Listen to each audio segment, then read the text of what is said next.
सनातन धर्म ज्ञान गंगा चैनल में आप सभी का स्वागत है। मेरे प्यारे कृष्ण भक्तों, आप सभी को जय श्री कृष्णा। मेरे प्यारे कृष्ण भक्तों, हमारे परमात्मा आप सभी का जीवन आनंदमय, मंगलमय, भक्तिमय तथा धर्म पथ पर अग्रसर करें, ऐसी मेरी उनसे प्रार्थना है। मेरे प्यारे कृष्ण भक्तों, हमारे सनातन धर्म ज्ञान गंगा चैनल के आज के वीडियो का विषय है संसार के मानव मात्र के कल्याण के लिए ईश्वर ने केवल 2 ही मार्ग रचे हैं, अनेकों मार्ग नहीं है। आइए इस सत्य को हम सरल रूप में समझते हैं। जय श्री कृष्णा। मेरे प्यारे कृष्ण भक्तों, एक सत्य को समझिए, ये सृष्टि गोल चक्र में घूम रही है।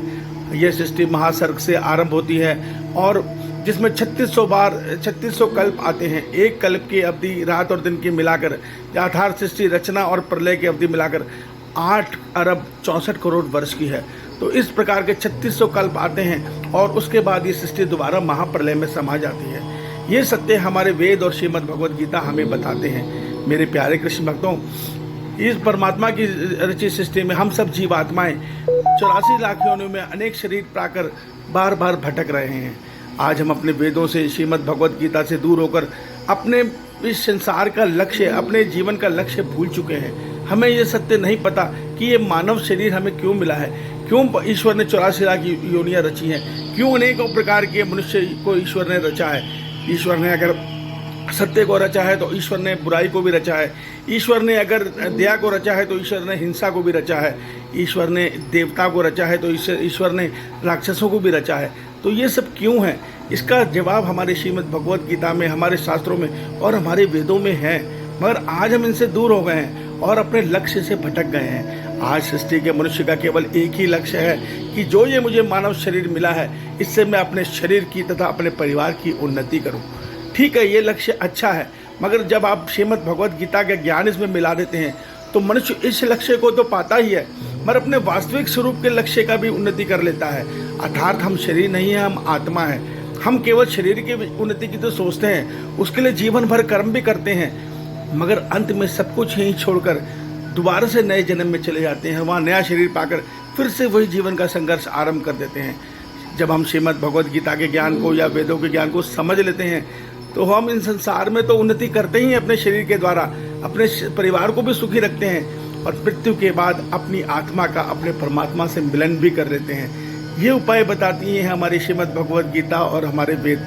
मगर आज संसार में माया के प्रभाव के कारण हम सब मनुष्य इस सत्य को भूल चुके हैं, ये मार्ग को भूल चुके हैं।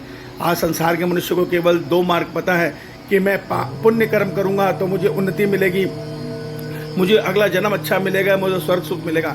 अगर मैं पाप कर्म करूंगा तो मुझे दुख मिलेगा, दरिद्रता मिलेगी। मगर मेरे प्यारे कृष्ण भक्तों, ये तो शरीर के लिए है पाप और पुण्य और सुख दुख। हम आत्मा के लिए पाप पुण्य और सुख दुख नहीं है।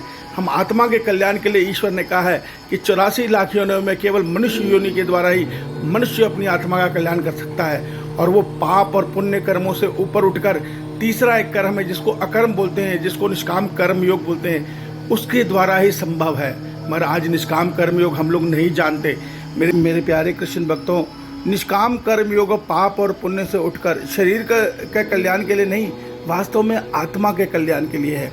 जब हम निष्काम कर्म योग में जीवन जीते हैं तो हमारा ये मन और बुद्धि परमात्मा की तीनों गुणों की माया से मुक्त होने लग जाता है। अर्थात हमारे मन से संसार के माया का प्रभाव खत्म होने लगता है, जिससे ये मन संसार की संपूर्ण कामनाओं से धीरे धीरे मुक्त होने लग जाता है।